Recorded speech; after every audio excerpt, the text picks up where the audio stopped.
વિદ્યાર્થી મિત્રો, લિબર્ટી સ્કૂલના ઓનલાઈન ક્લાસમાં આપનું હાર્દિક સ્વાગત છે। તો મિત્રો આપણે ધોરણ 11 માં નામામાં પ્રકરણ 1 માં ગયા લેક્ચરમાં મિલકતો વિશે શીખ્યા હતા।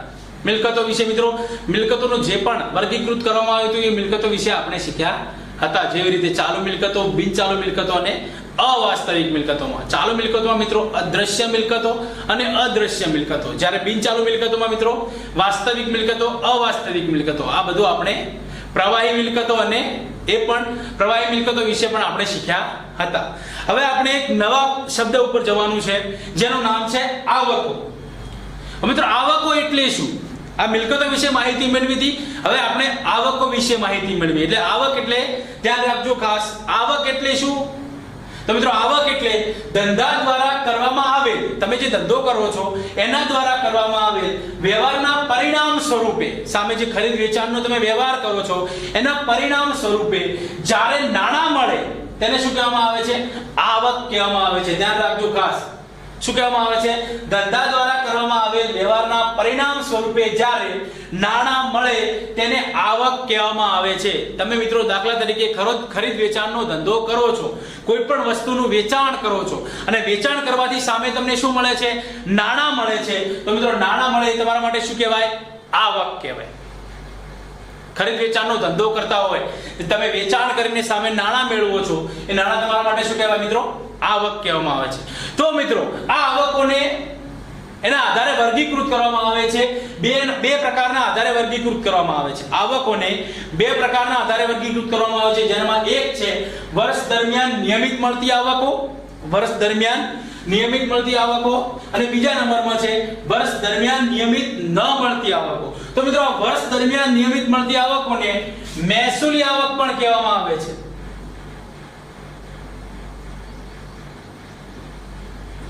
મહેસૂલી આવક અને વર્ષ દરમિયાન નિયમિત ન મળતી આવકોને કઈ આવક કહેવામાં આવે છે? મૂડી આવક તરીકે ઓળખવામાં આવે છે। ધ્યાન રાખજો ખાસ મિત્રો, મહેસૂલી આવક અને મૂડી આવક આપણે આગળ સમજવાના છે। એની પહેલા હવે ધ્યાન રાખજો, હવે આ નિયમિત આવકો કઈ કઈ છે? નિયમિત આવકો ધંધામાં રોજબરોજના સ્વરૂપે નિયમિત આવકો પણ મળતી હોય છે। તો મિત્રો નિયમિત આવકો કઈ છે? તો પહેલા છે ધંધા દ્વારા થતા વેચાણની આવક। તમે જે ધંધો કરો છો અને વેચાણ થાય છે, એ વેચાણની આવક થાય તમારી, એ તો શું કહેવાય? નિયમિત આવક કહેવાય। પછી મિત્રો કમિશનની આવક, કમિશનની આવક તમને દર મહિને મળતી રહેતી હોય છે, તો એ કમિશનની આવક તમારી નિયમિત આવક છે। પછી મિત્રો ડિવિડન્ડની આવક, ડિવિડન્ડ દર વર્ષે તમને મળે છે, તમે કોઈ કંપનીના શેર ખરીદ્યા હોય તો સામે તમને શું આપશે? ડિવિડન્ડ આપશે। તો મિત્રો દર વર્ષે તમને આ ડિવિડન્ડ મળે છે, એટલા માટે ડિવિડન્ડની આવક એ નિયમિત મળતી આવક કહેવાય। હવે મિત્રો અનિયમિત આવકો, જે વર્ષ દરમિયાન ન મળતી આવકો, તો મિત્રો વર્ષ દરમિયાન ન મળતી આવકોના ઉદાહરણ પણ જોઈએ આપણે, જેમાં પહેલું છે ધંધાની જૂની મિલકતનું વેચાણ। તમે મિત્રો કોઈ પણ મિલકત હોય એ દર વર્ષે કોઈ મિલકત વેચતા નથી, 5 વર્ષમાં ક્યારેક તમે મિલકતનું વેચાણ કરો છો, તો મિત્રો ધંધાની જૂની મિલકતનું વેચાણ એ મૂડી આવક એટલે કે અનિયમિત આવક કહેવાય છે। પછી શેર મૂડી મેળવવી, તો મિત્રો જ્યારે પણ કંપની સ્ટાર્ટઅપ કરવામાં આવે ત્યારે શરૂઆતમાં એ શેર મૂડી મેળવવામાં આવે છે, અને પછી જ્યારે કંપની ઈચ્છે ત્યારે 10-15 વર્ષ પછી શેર મૂડી મેળવવામાં આવતી હોય છે। તો મિત્રો દર વર્ષે મેળવવાની હોતી નથી, એટલા માટે અનિયમિત આવક કહેવાય છે। એના પછી છે ડિબેન્ચર બહાર પાડવા। તો મિત્રો ડિબેન્ચર દર વર્ષે બહાર પાડવામાં આવતા નથી, તો મિત્રો ડિબેન્ચર બહાર પાડવા એ પણ અનિયમિત આવક છે।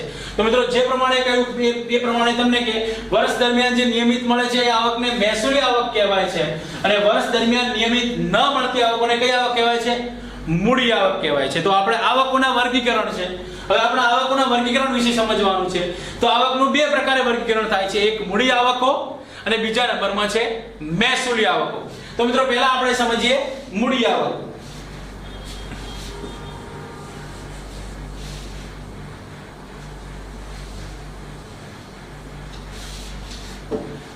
તો પહેલા આપણે સમજીએ મૂડી આવકો। તો મિત્રો મૂડી આવકો એટલે શું? મેં તમને હમણાં શીખવાડ્યું એ પ્રમાણે કે વર્ષ દરમિયાન તમને નિયમિત ન મળતી હોય એ આવકને કઈ આવક કહેવામાં આવે છે? સિમ્પલ ભાષામાં મૂડી આવક કહેવામાં આવે છે। હવે ધ્યાન રાખજો કે આ પ્રકારની આવક નિયમિત રીતે મળતી નથી। મેં તમને પહેલા પણ કીધું છે કે આ પ્રકારની આવક તમને નિયમિત મળતી નથી। તો મિત્રો ધ્યાન રાખજો, આ પ્રકારની આવક મિલકતના વેચાણમાંથી પ્રાપ્ત થાય છે। ક્યાંથી? મિલકતના વેચાણમાંથી પ્રાપ્ત થાય છે। તો મિત્રો મૂડી આવક શેમાંથી પ્રાપ્ત થાય છે? મિલકતના વેચાણમાંથી પ્રાપ્ત થાય છે અથવા ડિબેન્ચર બહાર પાડીને પ્રાપ્ત કરવામાં આવે છે। આગળ મેં તમને ઉદાહરણ શીખવાડ્યા એ પ્રમાણે જ છે। મિલકતની વેચાણ કર્યું હોય, ડિબેન્ચર બહાર પાડીને પણ મૂડી આવકો પ્રાપ્ત કરવામાં આવે છે। તો ધ્યાન રાખજો, આ પ્રકારની આવકો અથવા મિલકતનું વેચાણ વારંવાર થતું નથી, આટલું સમજી લેજો ખાસ। કીધું એ પ્રમાણે કે મિલકતના વેચાણમાંથી પ્રાપ્ત કરવામાં આવે છે, મિલકતનું વેચાણ વારંવાર થતું નથી। એવી રીતે ધ્યાન રાખજો, ડિબેન્ચર પણ વારંવાર બહાર પાડવામાં આવતા નથી। તો મિત્રો આ પ્રકારની આવકો વારંવાર ઊભી થતી નથી, કારણ કે મતલબ મળતી પણ નથી। તો મિત્રો આ પ્રકારની આવકો કઈ આવકો ગણાય છે? તો મિત્રો આ પ્રકારની આવકો મૂડી આવકો ગણાય છે। સિમ્પલ છે, યાદ રાખજો। મૂડી આવકો શેમાંથી મળે છે?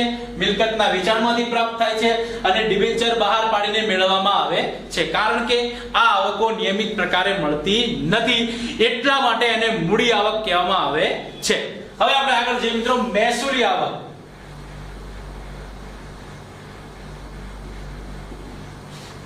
હવે આપણે સમજીએ મહેસૂલી આવક। તો મિત્રો મહેસૂલી આવક એટલે આ પ્રકારની આવકોનો પ્રવાહ વર્ષ દરમિયાન રહેવા પામે છે। આખા વર્ષ દરમિયાન તમને આ પ્રકારની આવકો મળતી જ રહે છે।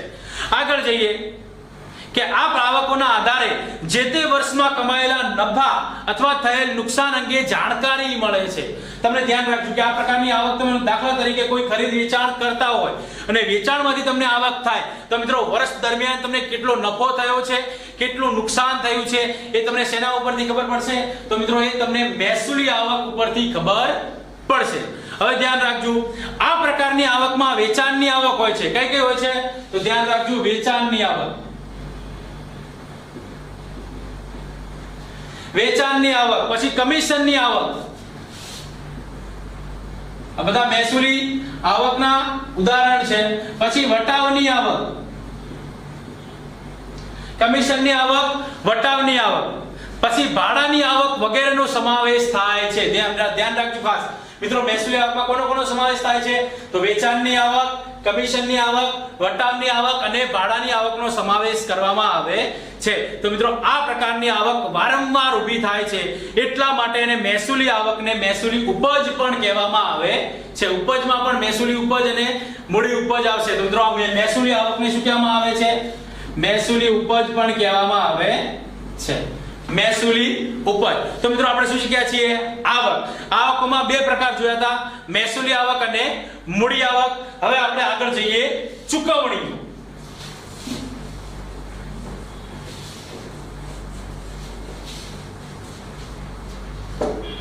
આગળનો આપણો શબ્દ છે ચૂકવણી। આ બધા શબ્દો મોસ્ટ આઈએમપી છે, યાદ રાખવા જરૂરી છે। હવે આપણે ચૂકવણી ઉપર જોઈએ। ચૂકવણી એટલે કે પેમેન્ટ। મિત્રો તમે સાદી ભાષામાં સમજતા હશો કે પેમેન્ટ, આ હવાલો આને પેમેન્ટ કરવાનું છે, આટલું આને પેમેન્ટ કરવાનું છે, મતલબ ચૂકવણી અને એવી જ કહેવાશે। દાખલા તરીકે ધંધા દ્વારા કરવામાં આવેલ વ્યવહારોના પરિણામ સ્વરૂપે જ્યારે નાણાં ચૂકવવામાં આવે છે ત્યારે તેને શું કહેવામાં આવે છે? જાવક। જાવક એટલે ચૂકવણી। મેં તમને કીધું એ પ્રમાણે શું કહેવામાં આવે છે કે ધંધા દ્વારા કરવામાં આવેલ વ્યવહારોના પરિણામ સ્વરૂપે જ્યારે નાણાં ચૂકવવામાં આવે તેને ચૂકવણીઓ અથવા જાવક તરીકે ઓળખવામાં આવે છે। આ ખર્ચાઓને તે ચૂકવવાના સ્વરૂપના આધારે વર્ગીકૃત કરવામાં આવે છે। ધ્યાન રાખજો, આ ખર્ચાઓને પણ એની ચૂકવણીના આધારે વર્ગીકૃત કરવામાં આવે છે। તો કયા બે આધારે વર્ગીકૃત કરવામાં આવે છે? એક તો એવું છે કે વર્ષ દરમિયાન મળતી નિશ્ચિત જાવકો અથવા વર્ષ દરમિયાન ચૂકવાતી નિશ્ચિત જાવકો, પહેલો નંબર છે વર્ષ દરમિયાન ચૂકવાતી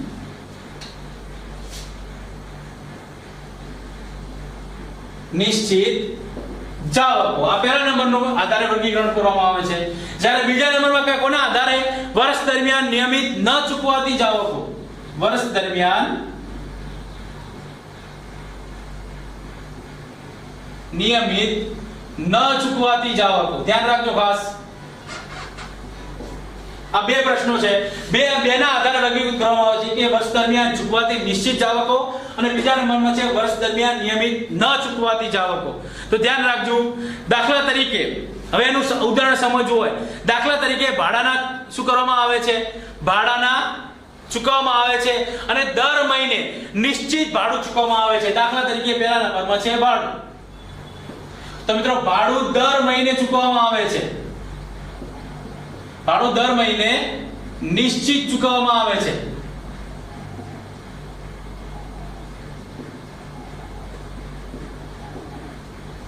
તો મિત્રો ભાડું દર મહિને નિશ્ચિત ચૂકવવામાં આવે છે એટલે કે નિશ્ચિત જાવકો કહેવામાં આવે છે.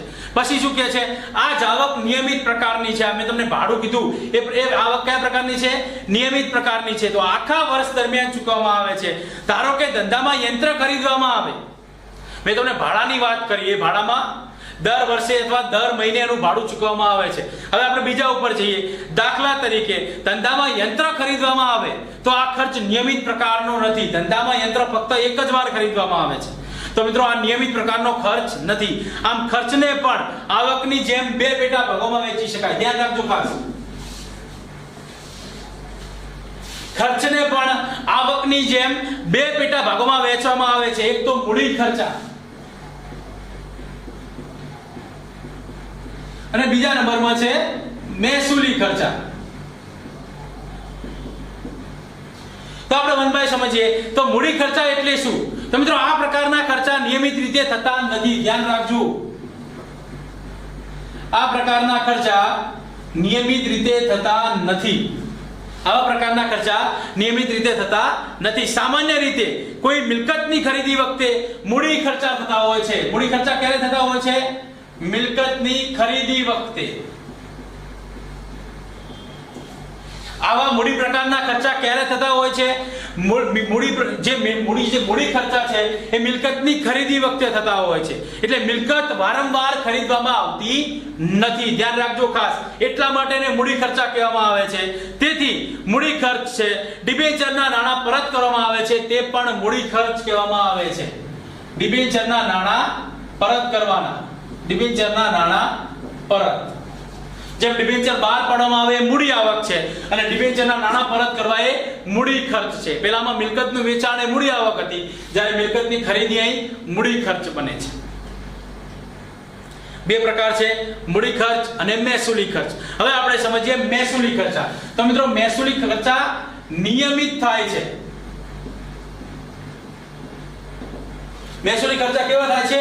નિયમિત. ધ્યાન રાખજો ખાસ.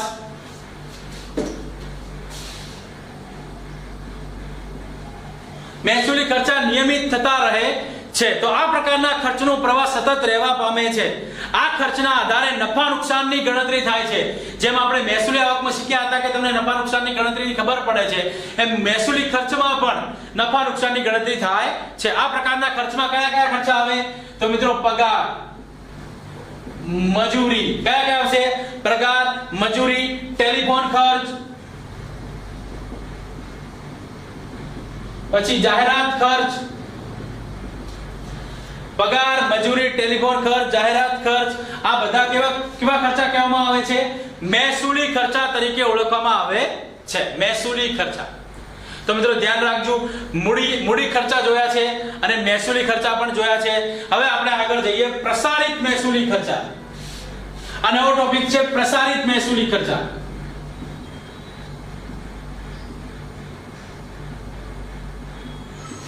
મિત્રો પ્રસારિત મહેસૂલી ખર્ચા એટલે શું?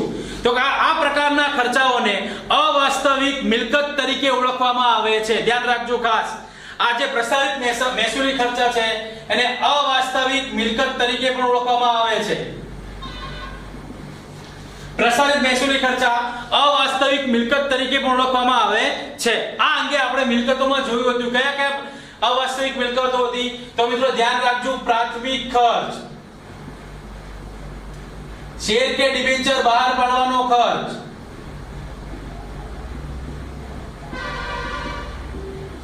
આ જે ખર્ચ છે એ પ્રસારિત મહેસૂલી ખર્ચા તરીકે પણ ઓળખવામાં આવે છે. આપણે મિલકતોમાં શીખ્યા હતા. તો મિત્રો ધ્યાન રાખજો. હવે ખર્ચ, તો જે ખર્ચ, હવે ધ્યાન રાખજો, હવે ખર્ચ ઉપર જઈએ. તો મિત્રો ખર્ચ એટલે શું? તો ખર્ચ એટલે મિત્રો જે ખર્ચેલ રકમનો લાભ જે તે હિસાબી વર્ષને મળવાનો હોય તેને ખર્ચ કહેવામાં આવે છે. હિસાબી વર્ષ દાખલા તરીકે 1/4 થી 31/3 હોય તો મિત્રો આ વર્ષ દરમિયાન તમને જે ખર્ચનો લાભ મળ્યો હોય તો એ તમારા માટે શું કહેવાય? ખર્ચ કહેવાય છે. તો હિસાબી વર્ષે દર 12 મહિનાનું હોય છે. હિસાબી વર્ષ કેવું હોય છે? દર 12 મહિનાનું હોય છે. આ ખર્ચને મહેસૂલી ખર્ચ કહેવામાં આવે છે. દાખલા તરીકે પગાર, મજૂરી ખર્ચ, દલાલી ખર્ચ, કમિશન, વટાવ ખર્ચ, ઘસારો વગેરે શું કહેવામાં આવે છે? ખર્ચ કહેવામાં આવે છે. ધ્યાન રાખજો ખાસ. હવે આપણે સમજવાના છે ઉપજ. ખર્ચ જોયા છીએ. હવે ઉપજ એટલે શું? તો મિત્રો ઉપજ, તો મિત્રો ધ્યાન રાખજો કે માલ કે સેવાનું ગ્રાહકને અનુક્રમે શું કરવામાં આવે છે? વેચાણ કરવામાં આવે છે. ગ્રાહકને વેચાણ.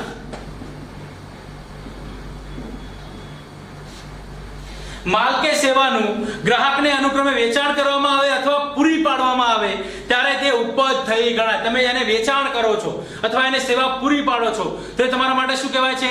ઉપજ કહેવામાં આવે છે. ધ્યાન રાખજો. ઉધાર વેચાણ કરવામાં આવેલ હોય અને રકમ મળવાની બાકી હોય તેને પણ ઉપજ કહેવામાં આવે છે. તમે રોકડ વેચાણ કર્યું હોય એ તો તમારી ઉપજ છે જ, પરંતુ તમે એને ઉધાર વેચાણ કર્યું હોય અને ભવિષ્યમાં મળવાનું હોય એ પણ તમારી શું કહેવાય છે મિત્રો? ઉપજ કહેવામાં આવે છે. ધ્યાન રાખજો ખાસ. તો મિત્રો આપણે શું શીખ્યા છીએ? ઉપજ. તો ઉપજ કઈ છે? તો ઉપરાંત ધ્યાન રાખજો આ મળેલ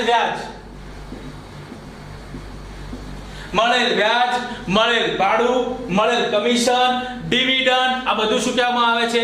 ઉપજ કહેવામાં આવે છે. તો મિત્રો આજના લેક્ચરમાં બસ આટલું જ. હવે આપણે નેક્સ્ટ લેક્ચરમાં કયા પારિભાષિક શબ્દ વિશે સમજવાના છે જેનું નામ છે નફો એ આપણે હવે નેક્સ્ટ લેક્ચરમાં જોઈશું. ધન્યવાદ.